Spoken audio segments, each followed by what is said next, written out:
Vamos a desarrollar hoy la unidad 4 del programa de clases relativo a la teoría general de las personas jurídicas privadas y el tratamiento que la misma tiene en el Código Civil y Comercial de la Nación. Acá debemos empezar por hacer una clara distinción respecto de este régimen actual del régimen que tenía el Código Civil de la Nación que rigiera hasta el año 2015. ¿Esto por qué? Porque el Código Civil tenía una regulación de las personas jurídicas en general donde no existía en particular una teoría general de las personas jurídicas. ¿Y ello por qué? Porque dedicaba tan solo 20 artículos, del artículo 30 al 50. Era un articulado que tenía una importante falta de sistematización, inclusive utilizaba el Código Civil una terminología dual o confusa. Nos encontrábamos en su artículo 46 cuando hablaba de las simples asociaciones, donde decía que no tenían existencia como personas jurídicas, pero renglón seguido sostenía que son sujetos de derecho, siempre que cumplieran con determinados requisitos. Y a ello se sumó también que había un escaso tratamiento del funcionamiento y de la organización interna de las personas jurídicas. Incluso el Código Civil, en esos 20 artículos que decimos dedicaba a esto que no podíamos llamar ni siquiera teoría general de las personas jurídicas, comenzaba hablando de las personas en general en su artículo 30, donde nos decía que son personas todos los entes susceptibles de adquirir derechos o contraer obligaciones, para después en el 31 hacer referencia a que las personas podían ser de una existencia ideal o de una existencia visible. O sea que incorporaba ahí tanto a la persona humana como a lo que hoy entendemos como persona jurídica, y en el artículo 32 cerraba el concepto al sostener que todos los entes susceptibles de adquirir derechos o contraer obligaciones que no son personas de existencia visible son personas de existencia ideal o personas jurídicas. O sea, utilizaba dos términos diferentes para referirse a lo que hoy denominamos como personas jurídicas. Vamos a ver ahora cómo lo trata, cómo lo encara el Código Civil y Comercial de la Nación. En el Código Civil y Comercial de la Nación vamos a encontrar que el tratamiento de la teoría general de las personas jurídicas se desarrolla de los artículos 141 al 224. Si uno observa en el artículo 141 correspondiente al capítulo primero del título segundo del Código Civil y Comercial de la Nación, este título segundo habla de la persona jurídica. O sea que aquí, a diferencia de lo que hacía el Código Civil en su artículo 30, no nos mezcla el tratamiento de la persona humana y la persona jurídica. Ello no quiere decir que no se mantenga el sistema denominado binario, porque el tratamiento de la persona humana lo hace el Código Civil y Comercial de la Nación a partir del artículo 19 y siguientes, y a partir de este artículo 141 hace el tratamiento de las personas jurídicas. De manera que el sistema como tal se ha mantenido. Respecto de la estructura del tratamiento que realiza a lo largo de este capítulo, y de este, título segundo de las personas jurídicas del Código Civil y Comercial, nos encontramos con una parte general donde veremos la clasificación de las personas jurídicas, la persona jurídica privada en particular, los atributos y las características esenciales, su funcionamiento, disolución y extinción, y después una parte especial donde trata de manera separada las asociaciones civiles, las simples asociaciones y las fundaciones. Estas últimas se encontraban antes en una ley especial, que era la 19.836.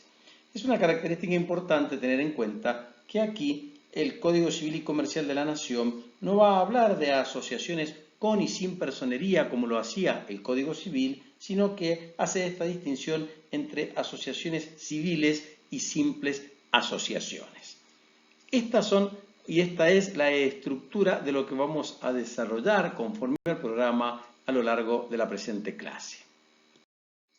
Veremos en el desarrollo que este tratamiento que hace el Código Civil y Comercial de la Nación de las personas jurídicas contiene mayor detalle y sistematización que no tenía el Código Civil. Una gran característica, y primera a destacar, es que desaparece del Código Civil y Comercial la regulación que tenía el Código Civil de la sociedad civil, que era una regulación muy importante porque dedicaba una gran cantidad de artículos del 1648 al 1788 bis para la regulación de la sociedad civil que desapareció y hoy, como lo veremos al tratar ya la ley de sociedades, se encuentra encuadrada, si bien no lo dice específicamente, dentro del tratamiento que se hace en la sección cuarta de la Ley General de Sociedades, que antiguamente era en la sección denominada de las sociedades irregulares y de hecho. Este tratamiento de la teoría general de las personas jurídicas o de las personas jurídicas en general no ha sido exento de críticas. En particular, Ragazzi, que es una autoridad en la materia, ha destacado la excesiva regulación casuística que contiene el tratamiento que vamos a desarrollar y cómo en algunos casos legisla sin atender a la estructura, dimensión y los recursos de cada caso en particular. Él en concreto es un gran crítico de las exigencias que se le imponen a las simples asociaciones dentro de este tratamiento que realiza el Código Civil y Comercial de la Nación. Nosotros creemos que podemos agregar a esto cómo se ha entrado en esta casuística tan detallada, muchas veces si se quiere, se nota la característica comercial o societaria, porque muchos institutos de la ley de sociedades se han traído a esta teoría general de las personas jurídicas, que no se aplica solamente a la ley de sociedades, sino que se va a aplicar también a otras personas jurídicas, como pueden ser las fundaciones, las cooperativas, las mutuales, y sin embargo son de naturaleza mucho más societaria que asociativa en términos generales. Por eso la crítica creemos que es válida que realiza el doctor Ragazzi. Y también genera esta teoría general en este Código Civil y Comercial y considerando la existencia de leyes especiales, como tenemos una ley especial para cooperativas, una ley especial para sociedades, ahora tenemos una ley especial también que regula las SAS, etc. El interrogante que surge es si las normas de este Código Civil y Comercial de la Nación relativas a la teoría general de las personas jurídicas son normas imperativas respecto de las normas de cada uno de estos de regulaciones particulares que tiene las sociedades, las cooperativas, las mutuales, en los ejemplos que nosotros hemos dado. O sea, en concreto, si esta parte general, artículo 141 a 167 del Código Civil y Comercial, sienta principios para todas las personas jurídicas privadas y si de alguna manera modifica el régimen de la Ley General de Sociedades, la que era antiguamente la Ley de Sociedades Comerciales, 19.550, hoy Ley General de Sociedades. Solo a título de adelantar lo que pensaban los redactores del Código Civil y Comercial de la Nación, podemos citar lo que ellos sostenían. La regulación de las personas jurídicas en una parte general del Código Civil y Comercial unificado se circunscribe, decían, a la finalidad de establecer un sistema también general aplicable a todas las personas jurídicas. Se establecen en esta parte los ejes de un sistema general de la persona jurídica y de otros propios de una parte general sobre las personas jurídicas privadas. A lo largo de este curso nosotros, si bien como ya lo dijimos al principio de año, no vamos a desarrollar todos los temas del programa, sí va a existir una clase especial dedicada de manera especial al orden de prelación en la aplicación de las normas de este Código Civil y Comercial respecto de la Ley General de Sociedades en particular. Lo tienen ustedes en esta unidad 4.A1, la parte general, que habla de la ley aplicable, orden de prelación y en particular el tratamiento que realiza el artículo 150 del Código Civil y Comercial y que nos determina en qué casos se van a poder aplicar las normas del Código Civil y Comercial de la Nación y cuál va a ser el juego de su aplicación con las normas de la Ley General de Sociedades. Esa clase va a ser la próxima clase que va a dictar el doctor Romero relativa a ese punto en particular, por lo cual hoy lo vamos a dejar sin tratar. El artículo 141 del Código Civil y Comercial de la Nación trae la definición de personas jurídicas. Nos dice que son personas jurídicas todos los entes a los cuales el ordenamiento jurídico les confiere aptitud para adquirir derechos y contraer obligaciones, y agrega al final para el cumplimiento de su objeto y los fines de su creación. Esta definición no son pocos los inconvenientes que ha traído. Lo primero que debemos destacar es que el ordenamiento jurídico a las personas físicas, si nosotros nos remitimos al artículo 22 del Código Civil y Comercial, vamos a ver que les reconoce su entidad y su calidad personificante directamente, en tanto que a las personas jurídicas les es conferida por el ordenamiento jurídico la calidad de persona. A las humanas, en el caso de las humanas hay un reconocimiento, en el caso de las jurídicas tiene que haber un otorgamiento concreto por parte del ordenamiento que les confiere esa calidad de persona jurídica. Daría para hablar mucho sobre el tema de la calidad jurídica de la persona humana, que como decimos acá en el Código Civil y Comercial está reconocida, pero bien sabemos nosotros y ustedes desde que han estudiado el derecho romano y la existencia de los esclavos, que no siempre ello fue así por parte de todos los ordenamientos jurídicos. Pero sí vale aclararlo que en el caso de nuestro Código Civil y Comercial de la Nación hay directamente respecto de la persona humana un reconocimiento y respecto de la persona jurídica hay que esperar a que el ordenamiento le conceda, le confiera esa aptitud para adquirir derechos y contraer obligaciones. Otro aspecto interesante a destacar en esta definición es que desaparece la distinción que existía entre persona jurídica y persona de existencia ideal que tenía el artículo 32 del Código Civil y que traía algunos inconvenientes. En este caso, directamente hablamos de persona jurídica. Y la frase que no pocos problemas ha generado y no poca discusión en la doctrina ha generado es esta parte que ustedes tienen acá marcada en la definición al final en rojo, cuando dice que estos entes a los cuales el ordenamiento jurídico les confiere la aptitud para adquirir derechos y contraer obligaciones, pero aclara para el cumplimiento de su objeto y los fines de su creación. Esto ha llevado a que alguna doctrina, como es el caso de Vítolo, puntualizan en esto una cierta limitación de la personalidad jurídica. O sea que esa persona jurídica solamente podría existir para el cumplimiento de su objeto y los fines de su creación, y si no lo hace dentro de los límites de su objeto, no tiene personalidad para realizar otros actos distintos de aquellos que están cubiertos o comprendidos por el objeto y por el fin de su creación. En palabras de Vítolo, entonces, lo que existe es una limitación de la capacidad de la sociedad para la realización de todos aquellos actos que no sean tendientes al cumplimiento de su objeto o a los fines de su creación. Esto ha sido muy criticado y ha sido criticado porque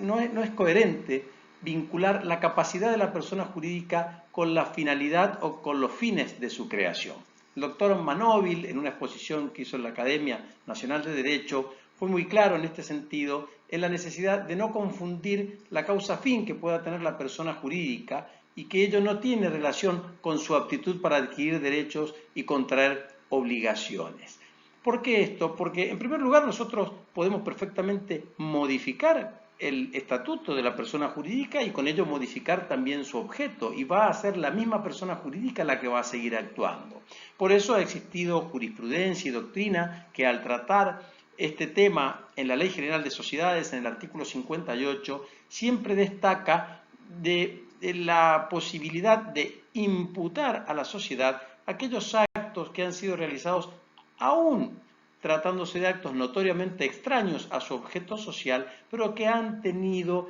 una ratificación por parte de los órganos pertinentes de la sociedad y de esa manera han sido imputados a la sociedad sin ningún inconveniente.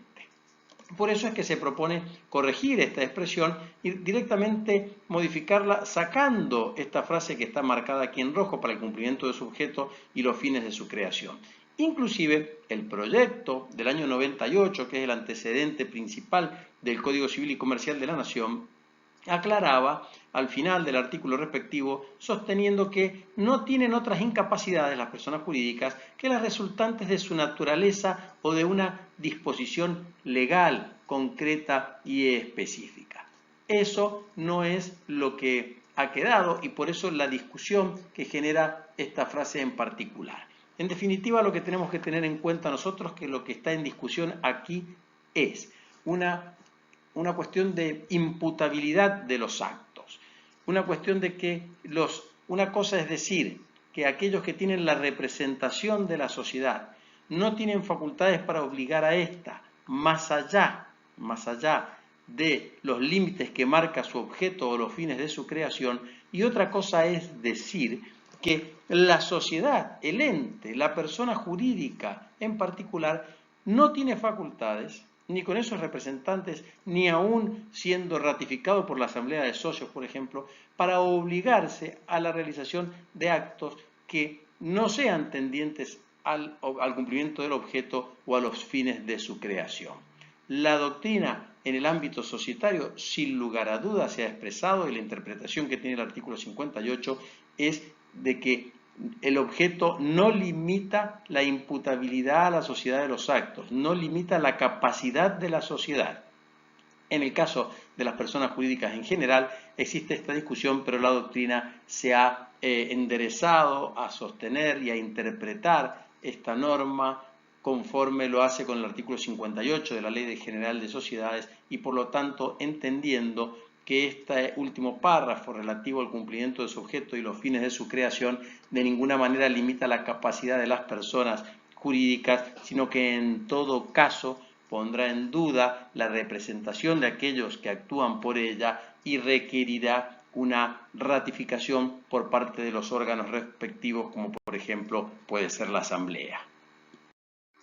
De manera que aquí lo que tenemos que tener claro es la diferencia entre capacidad e imputabilidad a la sociedad de determinados actos. O sea, la capacidad para ejecutar determinados actos por parte del ente, de la imputabilidad de actos desarrollados por sus representantes en nombre y representación de este ente, de esta persona jurídica. ¿Y esto por qué? Porque ya desde la sanción de la Ley de Sociedades Comerciales de 1972 quedó despejada toda duda respecto de la independencia que existe de la capacidad de la sociedad con el objeto de la sociedad.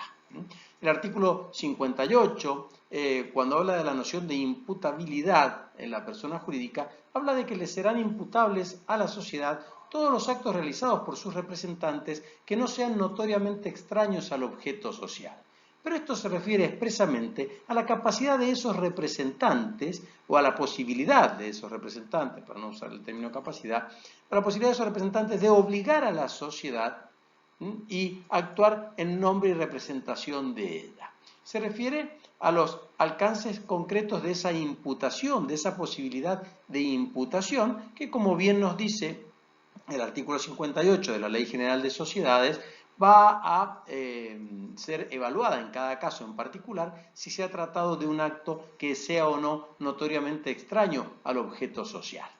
Ahora, lo que no pierde de vista el artículo y el legislador es que ese objeto social puede ser libremente modificable por los socios, puede ser modificable el estatuto, con lo cual esos actos celebrados por los representantes que podrían ser entendidos como notoriamente extraños al objeto social y distintos del objeto social, son ratificables por el órgano respectivo, por la Asamblea en su caso, por quien corresponda, por quien tenga la facultad, si se quiere, de modificar el estatuto de esa sociedad, y de esa manera son imputables esos actos y son imputables, si bien digo, al ente jurídico, a la sociedad, y por lo tanto esta tiene capacidad para realizarlos. Esto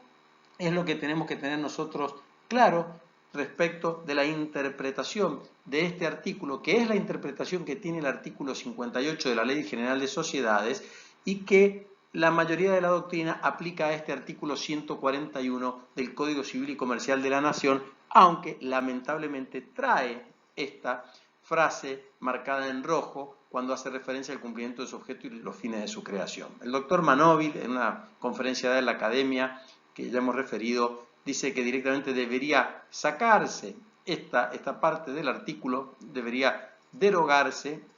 y hace referencia incluso a lo que traía el proyecto del 98, que lo hemos marcado acá en la parte final de la filmina, que agregaba que no tienen otras incapacidades, las personas jurídicas, que las resultantes de su naturaleza o de una disposición legal. En el artículo 142, el Código Civil y Comercial de la Nación marca el comienzo de la existencia de las personas jurídicas. Y dice que la existencia de la persona jurídica privada comienza desde su constitución. ¿Esto qué quiere decir desde su constitución? Quiere decir desde que existe el acuerdo de voluntades para llevar a cabo su constitución. Y aclara después, no necesita autorización legal para funcionar, excepto disposición legal en contrario, que vamos a encontrar excepciones en aquellos supuestos en que sí hace falta una autorización especial, como son las asociaciones civiles conforme al artículo 169, las fundaciones conforme al artículo 193, o las cooperativas, por ejemplo, conforme al artículo 9 de la ley 20337. En los casos en que se requiere esta autorización estatal, sigue el artículo, la persona jurídica no puede funcionar antes de obtenerla, nos dice. Vemos que eso en realidad tiene algunas excepciones que ya lo analizaremos al ver las asociaciones acá en particular. Lo importante es que este artículo 142 ha seguido la línea, el criterio que sostenía la doctrina al analizar el artículo 7 de la Ley General de Sociedades, que nos impone no confundir lo que es la regularidad con la existencia de la sociedad. El artículo 7 de la Ley General de Sociedades dice que la sociedad solo se considera regularmente constituida con su inscripción en el Registro Público de Comercio. Pero ojo, la inscripción en el Registro Público de Comercio no le determina la existencia de la sociedad, sino que lo que determina es la regularidad, la adquisición, por ejemplo, de las características y las cualidades que tenga el tipo social adoptado, como puede ser una sociedad anónima, una sociedad de responsabilidad limitada. Pero el hecho de no estar inscripta no implica que no exista la sociedad como tal. Tienen plena existencia. Esto se analizó también mucho respecto de las sociedades irregulares y, de hecho, aquellas que no llegan nunca al registro y, sin embargo, no cabe ninguna duda de su existencia desde el momento de su constitución, desde el momento en que existe ese acuerdo de voluntades de aquellos que constituyen la sociedad, bien sea si son varios socios, ahora en el caso de la sociedad unipersonal, desde que existe ese acto unilateral, esa declaración de voluntad que le da nacimiento a la sociedad. El artículo 143 del Código Civil y Comercial marca un principio que es liminar, y es que las personas jurídicas tienen una personalidad diferenciada respecto de sus miembros, distinta de la de sus miembros, y marca como principio general, renglón seguido, que los miembros no responden por las obligaciones de la persona jurídica, excepto en los supuestos que expresamente se prevén en este título y los que disponga la ley especial. De manera tal, y esto es importante destacarlo, que salvo una excepción, el principio general es que los miembros de una persona jurídica no responden por las obligaciones adquiridas por esa persona jurídica. En el Código, respecto de las asociaciones civiles, establece en el artículo 181, que los asociados no responden de manera directa ni subsidiaria, sino hasta el cumplimiento de su aporte y el pago de las cuotas debidas a la asociación. En el caso de las simples asociaciones, sí hay un cambio de régimen respecto del que tenía el Código Civil en el artículo 46. ¿Por qué? Porque ahora en el 192 dice que el fundador o asociado que no administró está obligado solo hasta la contribución comprometida o las cuotas impagas, o sea, la misma responsabilidad del 181 para los miembros de una asociación civil. Pero el artículo 191 dice que los administradores, de hecho o de derecho, refiriéndose a las simples asociaciones, responden ante la insolvencia y de manera subsidiaria. ¿Cuál es el cambio que se produce en esto? Que antiguamente no existía esa responsabilidad para los administradores de una simple asociación, cosa que ahora sí se ha determinado de manera expresa. Cuando decimos que la obligación asumida es de carácter subsidiario en el supuesto del artículo 191 para los administradores de las simples asociaciones, quiere decir que primero hay que ejecutar todos los bienes de la persona jurídica y cuando estos fueren insuficientes recién podrán ir los acreedores contra estos administradores. Ahora, la última parte del artículo 191 trae un principio realmente novedoso en este sentido. ¿Por qué? Porque dice que los bienes personales de cada uno de esas personas, o sea, de estos administradores, no pueden ser afectados al pago de las deudas de la asociación, sino después de haber satisfecho a sus acreedores individuales. ¿Qué quiere decir esto? Que primero van a cobrar los acreedores individuales de esos administradores y con los bienes que queden, en el caso de que ellos tuvieran deudas personales, ¿no es cierto? Con los bienes que queden después de haber cobrado sus acreedores individuales, van a afrontar ellos de manera subsidiaria las obligaciones que tuviere la asociación respecto de esas operaciones en las que ellos han participado. Acabamos de destacar, conforme al artículo 143 del Código Civil y Comercial, que el hecho de que exista esta personalidad separada implica en los hechos que los socios no deben responder, como principio general, por las deudas de la sociedad. Se trata de un sujeto de derecho distinto, se trata de un ente distinto que tiene una personalidad jurídica diferenciada. Pero vamos a encontrarnos con este artículo 144 relativo a la inoponibilidad de esa personalidad que trae un supuesto que debe ser considerado dentro de la problemática que genera la personalidad jurídica en general de todas las personas jurídicas y en particular de las sociedades. Nosotros dentro de una persona jurídica nos podemos encontrar con problemas internos y con problemas externos. Problemas internos que respondan, por ejemplo, a anomalías o patologías en el funcionamiento de los órganos, bien sea de gobierno, de administración, de fiscalización, el clásico abuso de las mayorías o también el abuso de las minorías. Dentro de esos problemas internos también podemos encontrar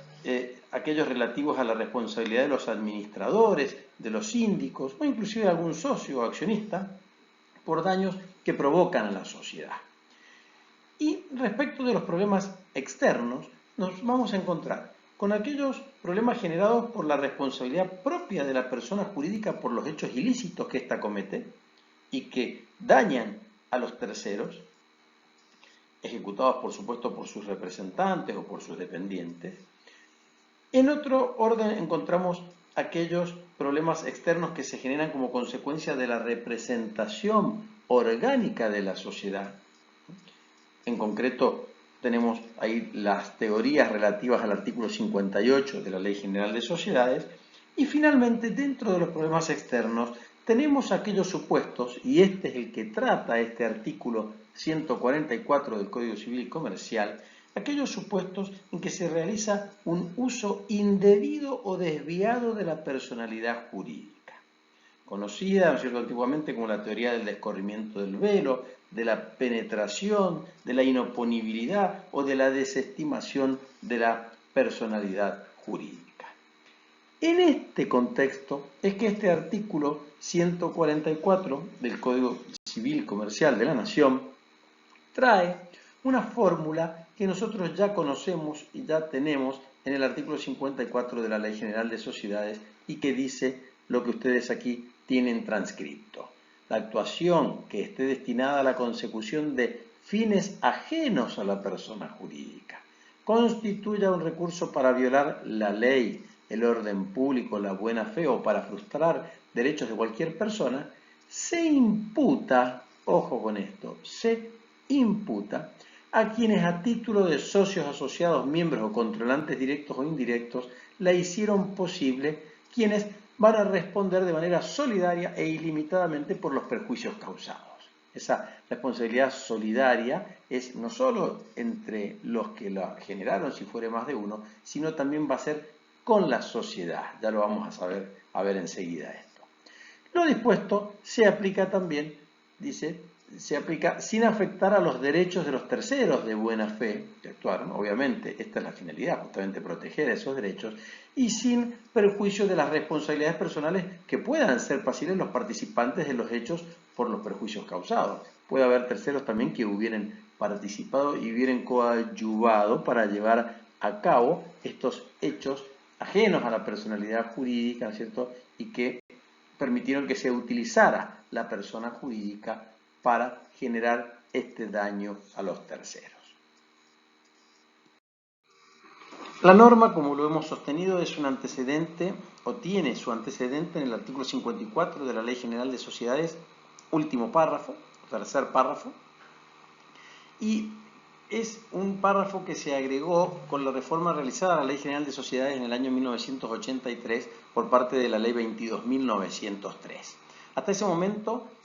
no existía ni siquiera en el derecho comparado una fórmula similar. Después sí fue copiada por otras legislaciones. Pero la solución que se daba, digamos, a los diferentes planteos que se hacía a través de la doctrina del disregard, que de origen anglosajón, que fuera comentada por el famoso trabajo del profesor Seric, allá por el año 1958, relativo a la apariencia y realidad de las sociedades mercantiles. Es importante traer a colación a este autor, porque este autor destacaba y protegía mucho a la personalidad jurídica, ¿cierto?, diferenciada, y decía que había que reafirmar la independencia de la persona jurídica, aunque incluso ésta cause un daño injusto a otra parte. Decía él que la solución había que buscarla en otros medios que no fueran la doctrina del disregard o del levantamiento del velo necesariamente, sino que esto iba a ser realmente un supuesto de excepción, de excepcionalidad. Y es aquí donde debemos aclarar entonces que lo que estamos tratando es un supuesto de inoponibilidad de la personalidad jurídica y no de desestimación de la personalidad, no de desaparición de la personalidad jurídica. En este caso concreto que se produjo el daño, que se utilizó esa personalidad jurídica para encubrir fines extra o ajenos a la personalidad jurídica, lo que vamos a hacer nosotros es imputar a otras personas, a aquellos responsables, también esa responsabilidad. Pero la personalidad jurídica como tal, la persona jurídica como tal, sigue existiendo y sigue actuando. Lo que yo busco es la protección de los terceros de buena fe que sufrieron ese daño y que lo sufrieron en un caso concreto. Por eso reafirmamos, el principio general es la independencia de la personalidad jurídica, según nos decía el profesor Seric, y el límite de excepción y de carácter restrictivo va a ser esta inoponibilidad de esa personalidad para un caso concreto, que es cuando se ha realizado un uso desviado de esa personalidad jurídica. ¿Esto por qué? Porque si no caemos en el riesgo de entender que esto de la oponibilidad, o de la inoponibilidad, perdón, de la personalidad jurídica, pasa a ser un principio general por el hecho de haberse incorporado dentro del Código Civil y Comercial de la Nación.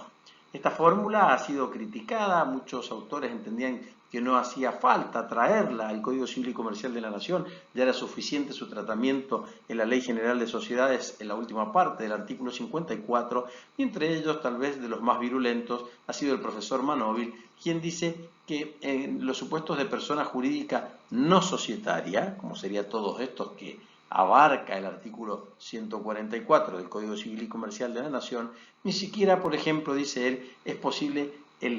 o es pasible del control como sujeto pasivo esa persona jurídica. Dice, no imagino yo controlando, dice, por ejemplo, cómo hago para controlar una cooperativa cuando sus asociados tienen igual cantidad de votos por cabeza sin importar la participación en el capital. No podría yo controlar una asociación, o incluso, y atendiendo a que este artículo se encuentra en una sección que comprende también a las personas jurídicas públicas y no solo las privadas, que son las sujetos de nuestro interés, dice, no podría yo pensar que una provincia controla un municipio o la nación controla una provincia. Por eso realmente no tiene sentido ni existe la necesidad de dar este tratamiento en esta parte general. Entre los alcances con que se ha pretendido utilizar y se ha invocado la utilización de esta teoría, sobre todo en sus antecedentes del artículo 54, nos encontramos un primer supuesto donde se imputan obligaciones que formalmente pesan en cabeza de la sociedad a los socios o a los controlantes. Es el famoso caso cuando se generan fenómenos de insolvencia o de fraude laboral, ¿cierto? Utilizo yo la persona jurídica para perjudicar a terceros, para hacer un fraude laboral, para no pagar, por ejemplo, los empleados, para tener todos esos empleados en negro, o utilizo también, y aquí un poco en contra de la crítica que hace Manóvil, una cooperativa de trabajo, pongo todos mis empleados en una cooperativa de trabajo. ¿Para qué? Para que esa cooperativa en realidad no sea lo suficientemente solvente, pero esos empleados en realidad no prestan trabajo para la cooperativa, sino que prestan trabajo para aquel que la controla, aquel que hace uso de esa cooperativa. Existe alguna jurisprudencia en ese sentido. Otro supuesto característico que también se ha presentado en la praxis es cuando utilizamos la persona jurídica para adjudicarle derechos que en realidad corresponden que estén en cabeza de algún socio o asociado de esa persona jurídica. O sea que tenemos la imputación de un derecho que formalmente existe en cabeza de la sociedad o en cabeza de la persona jurídica, pero que debe ser o debería estar en cabeza del socio. Esto se presenta mucho cuando se utiliza la persona jurídica para realizar un fraude a la legítima, por ejemplo. Saben ustedes que existen normas de orden público que determinan dentro del orden sucesorio unos límites concretos y determinados que corresponde a cada socio y que no son disponibles ni siquiera incluso por el causante de la sucesión, por aquel que deja escrito un testamento, por ejemplo, o que en vida realiza actos de disposición. Bueno, muchas veces para violar estos límites se utiliza la persona jurídica y se adjudica o se pone en cabeza de esa persona jurídica esos derechos que si los computáramos en cabeza del socio o asociado estarían violando los límites que el orden público sucesorio determina. Otro supuesto que también se ha presentado es cuando obligaciones que están en cabeza del socio en realidad son incumplidas y son incumplidas sobre la base del ejercicio de los derechos a través de una persona jurídica. Por ejemplo, en un contrato me comprometo yo a una obligación de no hacer, a no competir con algún, por ejemplo, cocontratista, alguien a quien yo le transferí mi fondo de comercio. ¿Se acuerdan cuando hablamos nosotros del aviamiento subjetivo? Esa obligación que yo asumo de no poner un restaurante similar o de no ejercer la actividad que yo ejercía con el fondo de comercio que transferí. Y para violar este derecho, ¿qué hago? Ejerzo esa actividad, pero lo hago a través de una persona jurídica. O sea que yo estoy en realidad utilizando, ¿no es cierto?, esa persona jurídica con fines ajenos. ¿Por qué? Porque es el fin. O sea, sobre la base del control que ejerzo sobre esa persona jurídica, la hago realizar actos que en mi cabeza están prohibidos, pero hago uso de la personalidad para llevar a cabo esa violación de esa obligación a la que me he sujetado. Estos son entonces algunos de los ejemplos que podemos dar de supuestos en que se produce o que dan lugar a esa inoponibilidad de la persona jurídica. Lo que nos interesa a nosotros dejar claro y repasar es que lo importante aquí es que la persona jurídica va a seguir existiendo. Por eso hablamos de inoponibilidad y no de la desestimación. Preferimos utilizar la palabra inoponibilidad porque va a ser inoponible frente a un caso concreto, pero eso no quiere decir que la persona jurídica no siga existiendo para el futuro y tampoco implica que no sea responsable en ese caso concreto también la persona jurídica. Por eso hablamos de una responsabilidad solidaria de aquellos a los cuales se imputa esa actuación, pero es una responsabilidad solidaria también conjuntamente con la persona jurídica. Es correcto entonces hablar, como decimos nosotros, de la penetración del velo y no de la destrucción del velo de la personalidad jurídica. Sigue existiendo la personalidad jurídica y por eso hablamos de un corrimiento y no de un aniquilamiento de ese velo. Vamos a correr el velo para ver quién está detrás, pero la persona jurídica sigue existiendo y va a ser también responsable y va a seguir actuando en el futuro. De ninguna manera implica esto, por ejemplo, la disolución o la liquidación de esa sociedad o de esa persona jurídica en particular. Como ya lo hemos sostenido, este título segundo del Código Civil y Comercial de la Nación hace referencia a la persona jurídica y en el capítulo primero a una parte general. Y enumera y trata no solamente a las personas jurídicas privadas, sino también, que son objeto de nuestro interés, sino también hace una referencia a las personas jurídicas públicas a través del artículo 145 y 146 del Código Civil y Comercial. En el artículo 148, que encuentran ustedes aquí en esta filmina, hace una enumeración de las personas jurídicas privadas respecto de la que debemos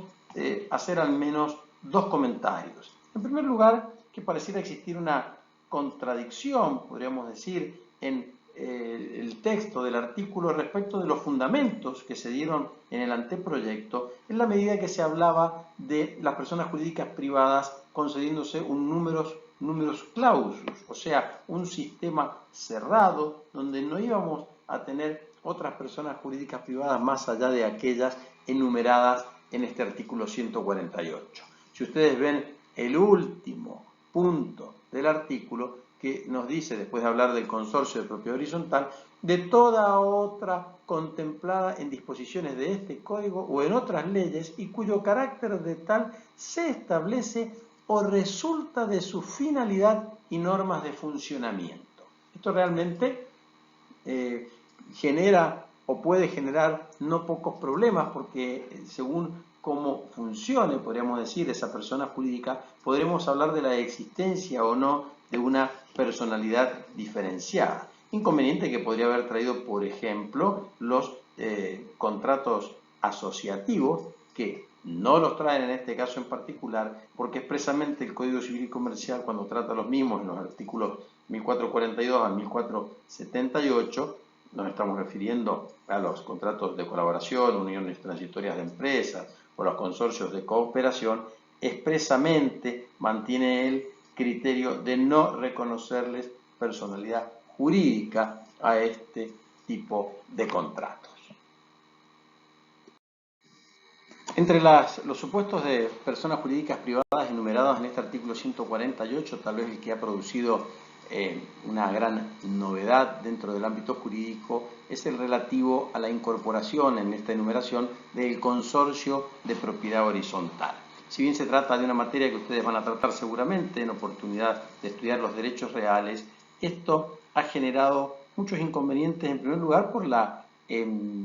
regulación que tienen los consorcios de propiedad horizontal, que no solo están comprendidos en este artículo 148, sino que cuando nos vamos al libro de los derechos reales, al libro cuarto del Código Civil y Comercial, artículo 2044, nos habla del conjunto de los propietarios de las unidades funcionales constituyen la persona jurídica consorcio. O sea, nos está diciendo y remarcando esta idea que trae el artículo 148, inciso H, y después, y ahí viene el inconveniente que se produce, habla de la comprensión, digamos, dentro de esta figura, de todos los conjuntos inmobiliarios, los cuales deben someterse a la normativa del derecho real de propiedad horizontal establecida en este título 5. Esto trajo como consecuencia la necesidad, ¿no es cierto?, de que también lo trata el artículo 2075 del Código Civil y Comercial, que los conjuntos inmobiliarios preexistentes que se hubieran establecido como derechos personales o donde coexistan otros derechos reales y derechos personales, se deben adecuar a las previsiones normativas que regulan este derecho real. O sea que los clubes de campo, todos los barrios privados que estaban organizados bajo otra forma que no fuera lo de una persona jurídica en estos términos, sino por ejemplo una sociedad comercial, sabemos nosotros por el artículo 3 de la Ley de Sociedades que eso puede ocurrir, se ha generado una gran discusión respecto a la aplicación de las normas que trae el Código Civil y Comercial de la Nación para la persona jurídica consorcio en particular, ¿cierto?, cuando los preexistentes no se hubieran adecuado a estas nuevas exigencias. Lo destacamos, esto no es un tema que vamos a tratar en esta materia. Con el fin de no extendernos tampoco innecesariamente, y en tanto nos interesa destacar los puntos que creemos fundamentales dentro de esta unidad, haremos un repaso de algunos de los atributos de la personalidad jurídica, de la persona jurídica, que trata nuestro Código Civil y Comercial de la Nación. Acá recomendamos a nosotros a ustedes, por supuesto, el estudio directamente del código, de los artículos del código, pero respecto de los mismos creemos que vale la pena destacar lo siguiente. Así, por ejemplo, cuando hace referencia al nombre en el artículo 151, sí nos parece algo muy importante y novedoso, si se quiere, cuando distingue en su segundo párrafo que el nombre debe satisfacer los recaudos de veracidad, novedad y aptitud distintiva, tanto respecto de otros nombres como de marcas, nombres de fantasía u otras formas de referencia a bienes o servicios, se relacionen o no con el objeto de la persona jurídica. Con esto está ampliando el marco, podríamos decir, legal de lo que es estrictamente el nombre o la denominación de una persona jurídica para igualarlo también respecto de una marca, cuando en realidad la marca identifica un producto o identifica un servicio y no sería comparable en este sentido respecto del nombre o la denominación de una persona jurídica. Respecto de los supuestos a los que hacíamos referencia al principio de la clase, que entendemos han sido traídos de alguna manera de la Ley General de Sociedades, nos encontramos con este artículo 154 relativo al patrimonio, que especialmente, si bien es un artículo corto y destaca que la persona jurídica debe tener un patrimonio, y por ello recuerden ustedes la posibilidad de separar de esa personalidad diferenciada entre los partícipes o asociados y la persona jurídica como tal, pero destaca en el segundo párrafo del artículo 154 que la persona jurídica en formación puede inscribir preventivamente a su nombre los bienes registrables. De esta manera lo que trae es una referencia concreta que ya trae arreglada la Ley General de Sociedades en el artículo 38, segunda parte, y que permite, ¿no es cierto?, la posibilidad de hacer la inscripción preventiva que se ha llamado, para que una vez constituida o inscripta la persona jurídica, cuando correspondiere la inscripción, ya los bienes se encontraren inscritos de manera previa o preventivamente a nombre de ella. Otro aspecto a destacar, justamente por la diferencia que existe con las sociedades en particular, está dado por la duración de las personas jurídicas. El artículo 155 expresamente destaca que la duración va a ser ilimitada en el tiempo, o sea que no tengo necesariamente que especificar un plazo de duración de la sociedad. Algo que sí ocurre en el caso de las sociedades a través del artículo 11, inciso 5, que específicamente y especialmente requiere que se ponga un plazo de duración a la persona, a la sociedad, en ese caso en particular. Algo que en algunos casos va a funcionar como protección de los terceros, por ejemplo, acreedores de los socios, cuando estos fueren socios de sociedades de personas y yo no pudiera ejecutarle su participación, y también el plazo de duración va a jugar en protección de los propios socios, porque en la ley de sociedades, como principio general, hay muy pocos supuestos en que los socios se pueden retirar de la sociedad, en que pueden ejercer el derecho de receso dentro de la sociedad. Son supuestos prácticamente de excepción. Con lo cual, el hecho de que la sociedad cuente con un plazo de vencimiento, con una duración determinada, permite a los socios en esa oportunidad sí poder retirarse. Finalmente, la referencia al objeto, que el artículo 156 del Código Civil y Comercial adopta la misma fórmula del artículo 11, inciso 3 de la Ley General de Sociedades, que impone que el objeto debe ser preciso y determinado. Esto ya lo discutiremos sobre todo en oportunidad de analizar la sociedad por acciones simplificada en cuanto a qué debemos entender por preciso y determinado, y lo que sí les podemos adelantar ahora es que cuando hablamos de precisión y de determinación no quiere decir que tenga que ser necesariamente único, sino que el objeto perfectamente puede ser plural y puede tener una enumeración de diferentes alternativas de objetos a desarrollar. Ya hemos dicho aquí que en realidad esta enumeración de los objetos no implica que necesariamente vayan a realizarse todos esos objetos de forma concomitante o inclusive de manera alternada. La ley que sancionara la sociedad por acciones simplificadas, la 27349, en el artículo 36, inciso cuarto, cuando habla del objeto, incluso ya utiliza expresamente la palabra de pluralidad. Dice que la designación de ese objeto, que podrá ser plural, ¿no es cierto?, expresa además que deberá determinar las actividades principales que lo constituyan y a su vez destaca que esas actividades podrán o no guardar relación entre ellas. En esto, la ley 27349, modificada en este artículo después por la 27444, lo que ha hecho es poner el acento en algo que se discutía dentro de la doctrina como consecuencia de este escueto texto del inciso 3 del artículo 11 de la Ley General de Sociedades, que ahora es copiado prácticamente por el Código Civil y Comercial de la Nación en el artículo 156. Incluso lo que se ha tratado es de desmarcarse, podríamos decir, de ciertas resoluciones dictadas por la Inspección General de Justicia de la Nación que trataron de acotar la cantidad de objetos que una sociedad podía tener, creyendo que el objeto debía ser único, malinterpretando según nuestro criterio esta expresión de objeto preciso y determinado. Que yo tenga que precisarlo y que determinarlo no quiere decir que no pueda ser plural. En los artículos 152 y 153, el Código Civil y Comercial hace un tratamiento entre los atributos de las personas jurídicas del domicilio y de la sede social. El artículo 152 hace una aclaración o distinción, si se quiere, entre lo que es el domicilio y la sede. El domicilio nos dice que de la persona jurídica es el fijado en los estatutos o en la autorización que se le dio para funcionar.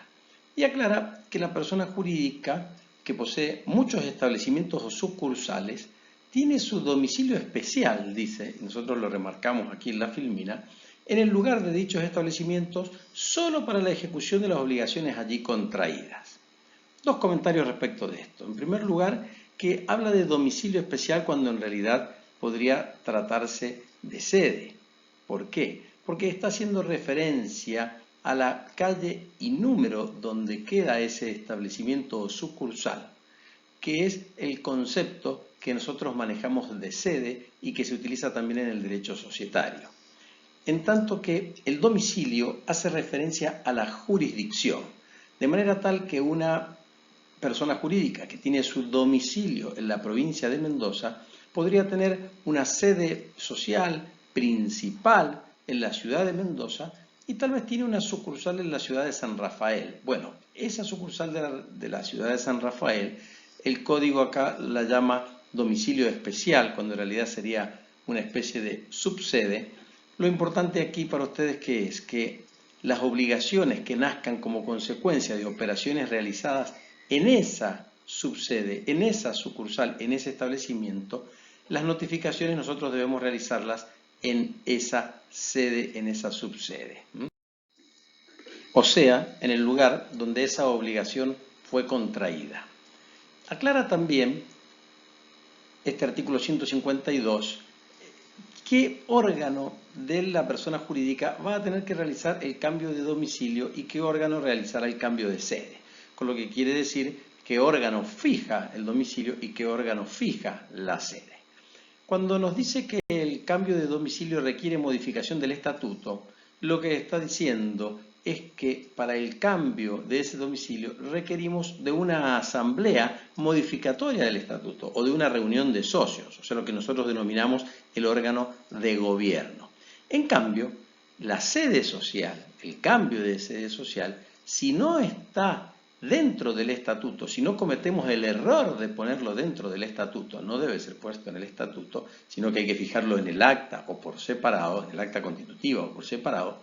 Ese cambio de sede, si no forma parte del estatuto, lo va a realizar el órgano de administración. Porque bien puedo yo constituir una persona jurídica, una sociedad, por ejemplo, en la jurisdicción de la provincia de Mendoza y la sede social, o sea, calle y número donde tengo las oficinas, por ejemplo, es un inmueble que es alquilado y que dentro de 2 años yo lo voy a tener que cambiar, con lo cual dentro de 2 años voy a necesitar hacer un cambio de sede social. Si para hacer ese cambio de sede social tengo que llamar a una reforma de estatutos con todo lo que ello implica, publicación de edictos, convocatoria, realización de la asamblea, etcétera, etcétera, realmente esto va a ser muy engorroso y no es necesario porque es el órgano de administración quien debe fijar esa sede. ¿Dónde debe fijar esa sede, esa calle y número el órgano de administración? Dentro de la jurisdicción que corresponde al domicilio. En este caso, si el domicilio es la jurisdicción de la provincia de Mendoza, pues bueno, tendrá que ser dentro de la provincia de Mendoza. El artículo 153 también es novedoso en alguna medida, si bien traído de la Ley General de Sociedades, porque nos habla de los alcances del domicilio, que en realidad serían los alcances de la sede social, en los términos que nosotros lo venimos exponiendo, al hacer referencia a las notificaciones que en el mismo se realicen. Y dice que se tienen por válidas y vinculantes para la persona jurídica todas las notificaciones efectuadas en la sede inscripta. Hasta ahí el texto es similar al del inciso segundo del artículo 11 de la Ley General de Sociedades. Pero aquí agrega algo que no tiene el artículo de la Ley General de Sociedades, esta aclaración que es que dice, y la hemos subrayado y destacado nosotros, aunque no hayan podido hacerse efectivas por no encontrarse allí su administración. Muchas veces ocurre que la sede social inscrita en el registro público correspondiente es en una determinada oficina o en un determinado local y cuando nosotros queremos realizar en ese lugar la notificación no podemos hacerlo porque ya se ha mudado, porque no hay quien reciba esa notificación. Bueno, esa notificación es igualmente válida, es igualmente oponible y por eso el artículo especialmente nos dice, ¿no es cierto?, que se tendrán por válidas y vinculantes para la persona jurídica todas esas notificaciones que se realicen en esa sede, aun cuando no se haya podido hacer efectiva por no encontrarse allí su administración.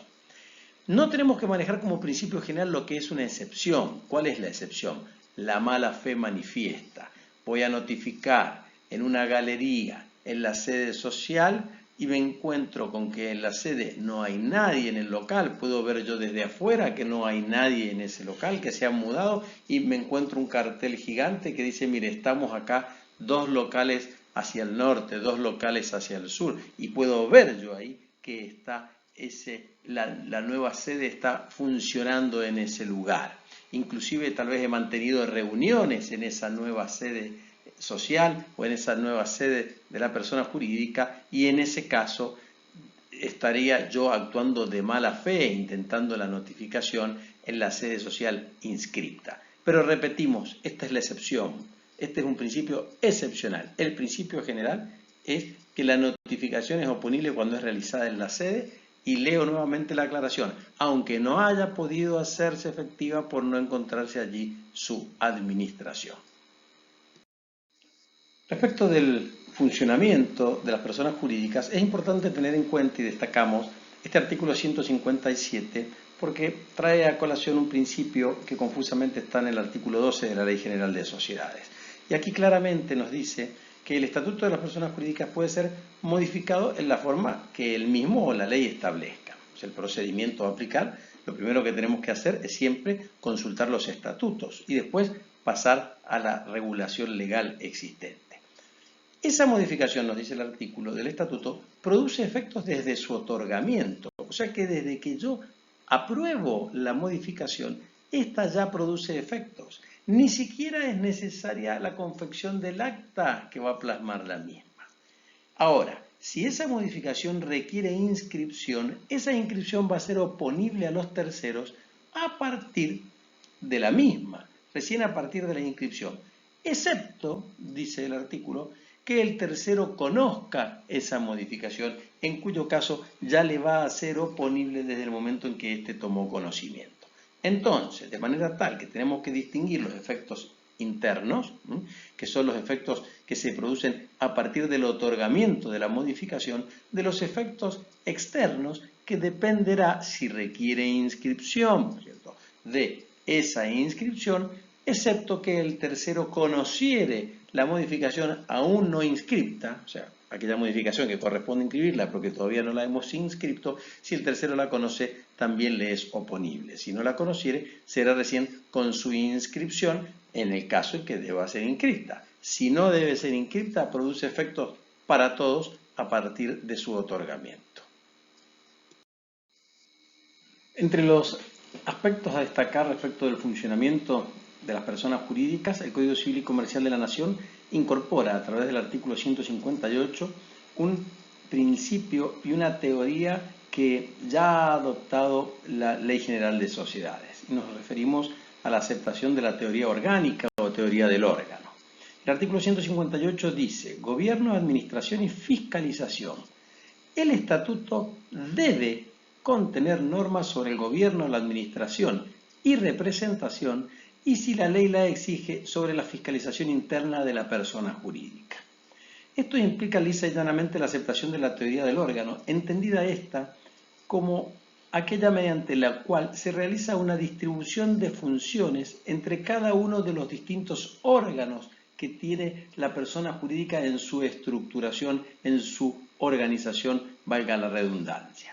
Es importante destacar acá que hace una distinción entre el órgano de administración y órgano de representación. Fíjense que dicen normas sobre el gobierno son las asambleas o reuniones de socios. La administración, que podría ser, por ejemplo, en una sociedad anónima el directorio, y la representación, que, por ejemplo, en una sociedad anónima sería el presidente del directorio. Y si la ley la exige, sobre la fiscalización interna de la persona jurídica, que podría estar constituida por una sindicatura, por un consejo de vigilancia. Lo importante de esta norma es, en primer lugar, que tiene un carácter imperativo. El estatuto debe contener normas sobre estos aspectos y además la distinción que hace en estas 4 funciones, podríamos decir que podrían ser desempeñadas incluso, creemos nosotros, por personas distintas unas de otras. Resultó innovador y merecedor de muchos comentarios, inclusive al día de hoy, con una gran actualidad, el artículo 158 del Código Civil y Comercial de la Nación. Después de decirnos en el encabezado que recién vimos que el estatuto de la persona jurídica debía traer normas que reglamentaran la organización interna en administración, representación, gobierno y fiscalización en su caso, acto seguido continúa diciendo el artículo lo siguiente: en ausencia de previsiones especiales rigen las siguientes reglas. ¿Esto qué quiere decir? Que si nada dijere el estatuto, rigen estas reglas. No es que tiene que haber una alusión expresa a estas reglas que vamos a tratar ahora para que las mismas tengan vigencia. No, rigen cuando el estatuto especialmente no dice nada. Ello no obsta a que el estatuto no reglamente estas reglas, que es lo que debería ocurrir en la práctica. En primer lugar, punto A nos dice: si todos los que deben participar del acto lo consienten, o sea, todos tienen que estar de acuerdo, la universalidad de los miembros que componen el órgano de gobierno, pueden participar en una asamblea o reunión de órgano de gobierno. O sea, está previsto solamente para el órgano de gobierno o asamblea o reunión de socios, no para el órgano de administración, aunque la doctrina entiende que también es aplicable. Entonces, si todos los que tienen que participar lo consienten, pueden participar en una asamblea o reunión del órgano de gobierno utilizando medios que les permitan a los participantes comunicarse simultáneamente entre ellos. ¿Qué quiere decir esto? Los medios que hoy, como consecuencia de la situación que estamos viviendo en esta cuarentena, están siendo de gran y de masiva utilización, como es el caso de el Zoom, o a través del WhatsApp, si pudiera hacer una conferencia, o los medios que existen que nos ofrece Google, o las diferentes plataformas que nos permiten comunicarnos e inclusive grabar las reuniones. Es más, esta mesa de abril vamos a tomar exámenes a través del uso de esas plataformas. Bueno, cuando todos están de acuerdo, como nos dice acá la norma, se puede realizar la reunión utilizando estos medios. ¿Y qué exige la norma? exige que el acta sea suscrita por el presidente y otro administrador. En realidad podría tener un solo administrador y presidente, con lo cual es redundante lo de otro administrador, pero podemos hacer firmar a otros socios o asociados o integrantes del órgano de administración, si tuviera varios, indicándose la modalidad adoptada, debiendo guardarse las constancias, que quiere decir esto, que tengo que grabarlo y guardarlo, de acuerdo al medio utilizado para comunicarse. Esto en el año 2015 realmente fue una novedad. Encontraba un antecedente en el decreto 677 del 01 para las sociedades que cotizan en bolsa y que regulaba la organización, digamos, y el funcionamiento de las sociedades cotizadas en su artículo 65. Después, cuando se sancionó la ley 27349 en el año 2017 y se creó el nuevo tipo societario denominado SAS, la Sociedad por Acciones Simplificadas, en su artículo 51, segunda parte, incorpora especialmente la posibilidad de tomar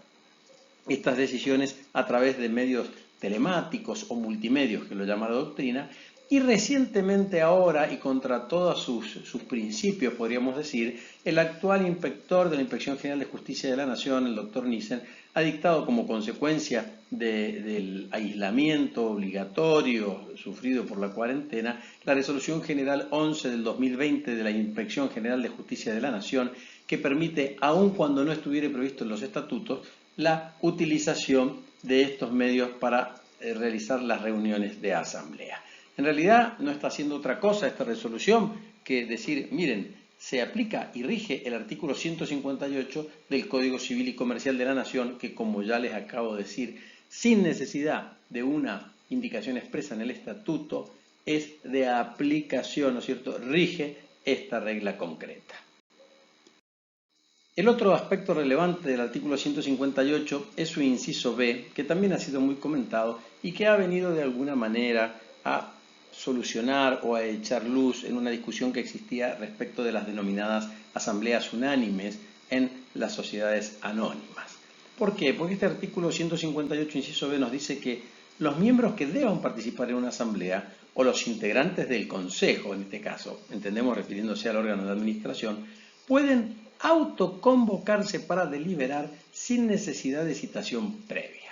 La decisión que se tomen son válidas si concurren todos y el temario a tratar es aprobado por unanimidad. ¿Qué es lo importante de destacar acá? En primer lugar, esto de la autoconvocatoria.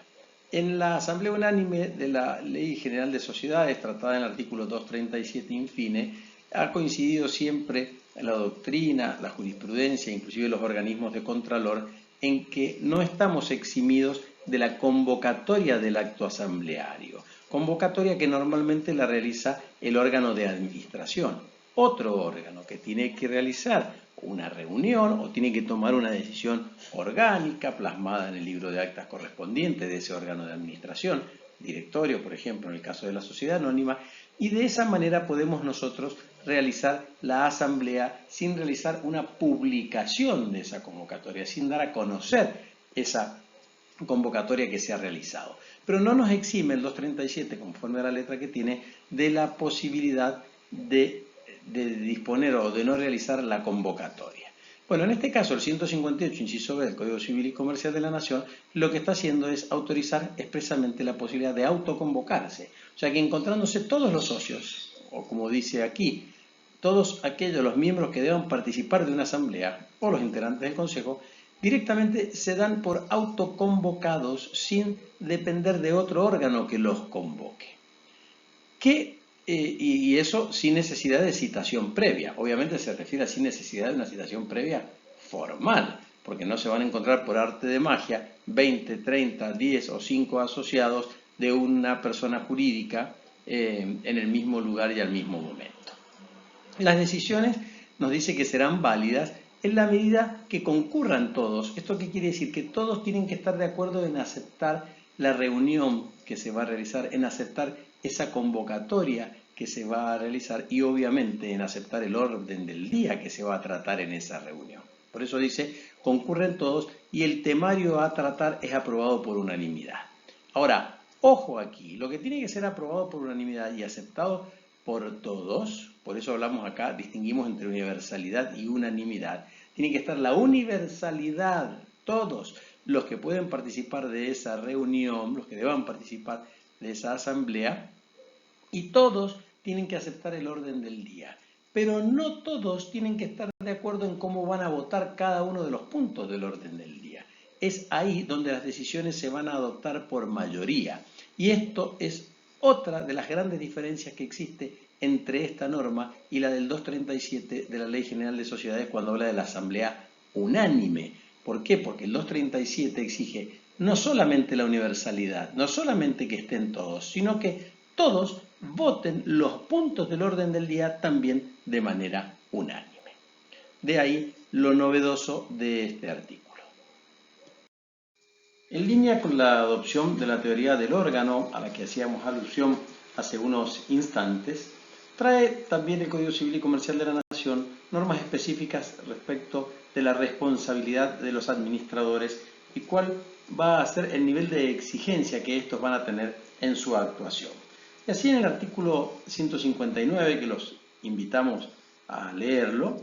observamos que comienza estableciendo que los administradores de la persona jurídica deben obrar con lealtad y con diligencia. Podemos observar que este es un estándar más genérico que el del artículo 59 de la Ley General de Sociedades, que exige actuar a los administradores conforme a un buen hombre de negocios. O sea, le establece un parámetro de actuación que es mucho más elevado y exigente, si se quiere, que este que establece el 159 del Código Civil y Comercial en general para todo administrador de una persona jurídica. Se trata, sin lugar a dudas, de una responsabilidad que depende de factores subjetivos. Vamos a ver enseguida,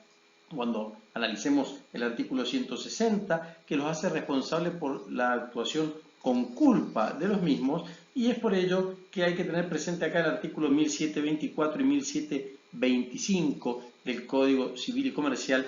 sobre todo este último en cuanto a la valoración de la conducta del administrador. El 1725 nos dice que cuanto mayor sea el deber de obrar con la prudencia y pleno conocimiento de las cosas, mayor será la diligencia que se le exige a la gente y la valoración de la previsibilidad de las consecuencias. Por eso aquí tendremos que tener muy en cuenta, en el caso concreto, de qué persona jurídica se trata, cuál es la actividad que desarrolla esta persona jurídica, y en función de eso va a ser la exigencia que va a tener el administrador, que obviamente nunca va a ser la de un buen hombre de negocios, o por lo menos no lo será, salvo que se trate de una sociedad.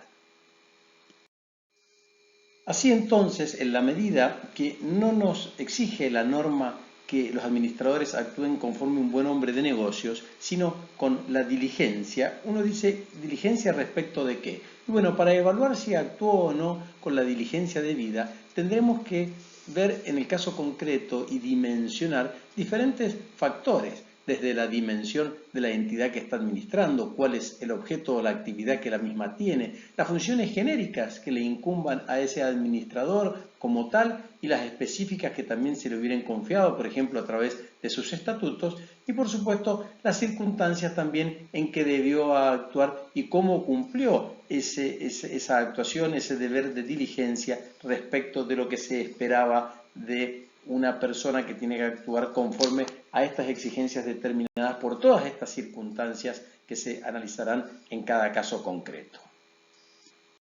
Respecto de la obligación de obrar con lealtad, la norma, el 159, sigue desarrollando este concepto y hace una referencia expresa a la necesidad de que ni persigan ni favorezcan los administradores intereses contrarios a la sociedad. Esto no lo pueden hacer ni por sí ni por interpósita persona, destaca en primer lugar, cuando existiere algún interés contrario, deben hacerlo conocer al resto de los administradores, si hubiere otros administradores, y si no, al órgano de gobierno de la sociedad, asamblea, reunión de socios, asociados, y por supuesto deben abstenerse de intervenir. Esto tiene su antecedente inmediato en el artículo 272 de la Ley General de Sociedades, cuando se refiere al administrador o al director de la sociedad anónima que tenga un interés contrario respecto de un tema en particular que se fuere a tratar y tiene la obligación de abstenerse de intervenir en la deliberación bajo la pena de incurrir en la responsabilidad que le marca el artículo 59 de la Ley General de Sociedades. Estas son obligaciones, tanto la de lealtad como la de diligencia, que está claro que es solamente respecto de los administradores, no de todos los restantes integrantes de la persona jurídica en general. Y trae finalmente un aspecto novedoso del artículo, que es la necesidad de implementar los medios preventivos que reduzcan el riesgo de conflictos de intereses con la persona jurídica. Realmente, si bien es una incorporación novedosa, creemos que es de muy difícil implementación estos sistemas y medios preventivos que reduzcan ese riesgo y que,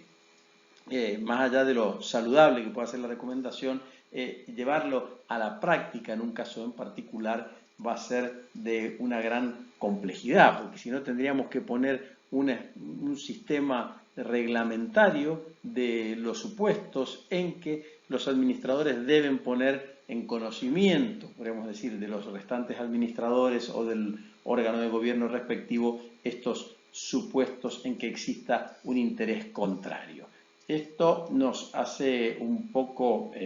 recordar a las nuevas tendencias que se están incorporando dentro del derecho argentino relativos al compliance o a las normas de compliance, que son estas normas de cumplimiento más referidas en realidad dentro del derecho argentino, dentro de nuestra legislación, a los supuestos en que las empresas y las personas jurídicas contratan con el Estado y la responsabilidad que va a caber a las mismas, a la persona jurídica como tal, que inclusive es una responsabilidad de índole penal. Es por eso que para evitar esa responsabilidad se deben dictar diferentes códigos de cumplimiento, de funcionamiento interno y de toma de decisiones en las sociedades para no caer o por lo menos estar en mejores condiciones en el caso de ocurrir alguno de estos hechos ilícitos producidos por la persona jurídica para defender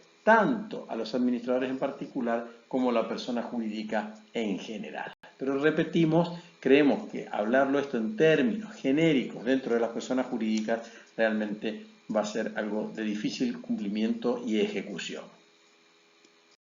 El artículo 160 del Código Civil y Comercial completa los principios sobre el régimen de responsabilidad de los administradores de las personas jurídicas en general. En este artículo, al hacer referencia a la responsabilidad de los administradores, fíjense que aquí no habla de representantes, sino solo de administradores, como sí lo hace el artículo 59 de la Ley General de Sociedades. Nos dice que los administradores responden en forma ilimitada y solidaria frente a la persona jurídica, sus miembros y terceros por los daños causados por su culpa, bien sea en el ejercicio o con ocasión de sus funciones, por acción u omisión.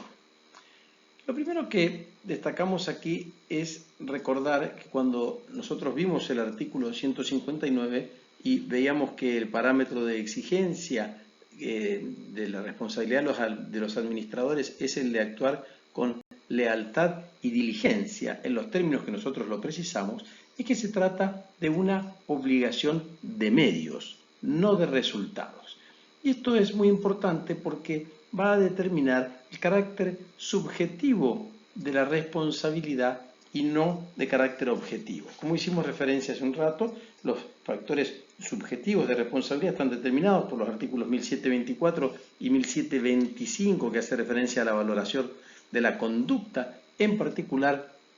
de ese administrador, que es la que vamos a tener que evaluar si actuó o no diligentemente conforme a lo que se esperaba, destacando que no se espera que actúe como un buen hombre de negocios, aspecto que sí se exige al administrador de una sociedad, y si actuó también de manera leal, léase con buena fe respecto de su administración. Esos factores determinan como dijimos, una responsabilidad que es de medios, que no es de resultado y que por lo tanto implica que no se aplica el artículo 1723 del Código Civil y Comercial que hace referencia a la responsabilidad objetiva y que entiende esta cuando las circunstancias de la obligación o de lo convenido por las partes surge que el deudor debe obtener un resultado determinado. Acá no hay una responsabilidad objetiva porque no hay una obligación de un resultado determinado. Tengan presente que para atribuir el factor objetivo de responsabilidad se produce ello cuando la culpa de la gente es irrelevante a los efectos de atribuir responsabilidad. Y en este caso que nosotros estamos analizando, la culpa es relevante. La culpa es lo que se tiene que presentar justamente para que el administrador sea responsable. Por supuesto que no es solamente la culpa. Todo el sistema de responsabilidad es un sistema complejo donde se tienen que dar para que tenga la obligación de indemnizar y tenga la obligación de asumir esta responsabilidad ilimitada y solidaria, se tienen que dar todos los principios que rigen la responsabilidad en el derecho común. El hecho antijurídico, el factor de atribución, el daño y la relación de causalidad entre ese daño y la conducta de la gente. Los administradores, en términos generales, responden, bien sea por el mal desempeño, diligencia, o sea, por no actuar con la diligencia y la lealtad que le marca como parámetro el artículo 159, también cuando violan la ley, el estatuto o el reglamento, por supuesto, y también cuando producen un daño, en este caso, por la culpa que le exige este artículo 160 en los términos que ya se han descrito de cómo debemos evaluar y medir la responsabilidad y la conducta de este agente en particular. Cabe destacar la distinción que existe cuando este artículo 160 hace referencia solamente a la culpa respecto del artículo 274 de la Ley General de Sociedades relativo al régimen de responsabilidad de los administradores de las sociedades anónimas, de los directores de las sociedades anónimas y también extensible a los gerentes de la sociedad de responsabilidad limitada con algunas características especiales. El 274 nos habla y requiere como parámetro la existencia de dolo, abuso de facultades o culpa grave, supuestos en que obviamente también va a incurrir en responsabilidad el administrador de una persona jurídica en los términos del artículo 160. Pero aquí el 160 habla solamente de culpa y reiteramos en este sentido el hecho de que no exija como patrón de calificación de conducta la diligencia de un buen hombre de negocios, sino solamente la diligencia y la lealtad. Estas deben ser valoradas en cada circunstancia particular y en los términos del artículo 1725, que hace referencia a la valoración de la conducta. Nos dice la norma también que el daño ocasionado o causado por la culpa del administrador debe producirse en el ejercicio o con ocasión del cumplimiento de sus funciones. Y en esto sigue la línea que determina los supuestos de responsabilidad de las personas jurídicas dentro del Código Civil y Comercial de la Nación, como es el artículo 1763, que nos dice que la persona jurídica responde por los daños que causen quienes las dirigen o administran en ejercicio o con ocasión de sus funciones. En este sentido, y a los efectos de determinar la responsabilidad, no será un tema menor evaluar cuál es el tipo de organización que tiene esa administración. Así, por ejemplo, podemos encontrarnos con una administración indistinta donde cada uno de los agentes administradores puede realizar actos sin contar con el consentimiento de los restantes, o podemos tener una organización también colegiada en el otro extremo, donde para tomar una decisión necesitamos cumplir con un método colegial, con una convocatoria, una deliberación, una votación por mayoría y después la ejecución de esa decisión. Dependerá en gran medida y a la luz de lo que ya hemos dicho de la valoración de la conducta subjetiva del agente, del administrador para ver su responsabilidad, cuál sea el grado de atención que él tiene que prestar en función de esta organización de la administración en el caso particular. No es un tema menor que el artículo cierra haciendo alusión a que la responsabilidad va a ser tanto por acción como por omisión. O sea que en ambos casos va a tener responsabilidad y esa omisión, entendemos, no se valorará de igual manera sobre todo teniendo en cuenta la diligencia que se le exige a estos administradores, que repetimos nuevamente, no es la de un buen hombre de negocios, esa omisión dependerá también del grado de organización que tenga la administración. Pues no sería lo mismo incumplir, digamos, un control interno cuando se trata de una organización colegiada, que es cuando se trata de una organización donde las decisiones se toman de manera indistinta. Esa, para decirlo de alguna manera, culpa invigilando que le podríamos llegar a imputar al administrador va a depender en gran medida de lo que se espere de él, y lo que se espere de él va a depender en gran medida también de cómo esté organizada esa administración. Cierra el Código Civil y Comercial los aspectos relativos al órgano de administración con un artículo muy complejo y de muy difícil entendimiento, que es el artículo 161, y que es novedoso en la medida que trata los supuestos de obstrucción en la toma de decisiones en el órgano de administración de la sociedad. Nosotros presentamos un trabajo sobre esta temática que es muy corto y que lo vamos a subir conjuntamente con esta clase al aula virtual para que ustedes puedan directamente hacer un tratamiento del tema a través de la lectura de ese trabajo, por lo cual nos remitimos al mismo. Finalmente, para cerrar esta clase, una referencia a un artículo que trae el Código Civil y Comercial de la Nación, que es el 167 en su parte final, relativo a la disolución y liquidación de la sociedad. Este artículo consideramos que es muy importante porque ha venido a solucionar una vieja discusión que trajo inclusive mucho tratamiento de la doctrina y de la jurisprudencia y mucha inseguridad jurídica, que era la interpretación del artículo 99 de la Ley de Sociedades Comerciales, hoy Ley General de Sociedades. Nosotros hicimos un trabajo sobre el análisis de este artículo en particular, por lo cual vamos también, al igual que con el artículo anterior, el 161, a remitirlos a ese trabajo que vamos a subir al aula virtual para que ustedes puedan ver estos dos temas directamente desde estos análisis que nosotros hemos realizado y que son muy cortos, por lo cual no deberían traerle mayores inconvenientes. Con esto damos por cerrada esta clase relativa a la teoría general de las personas jurídicas, donde no hemos desarrollado la parte de las asociaciones. Le recomendamos hagan el análisis directamente del Código Civil y Comercial y del articulado pertinente en función de las invocaciones que nosotros hacemos en el programa de clases.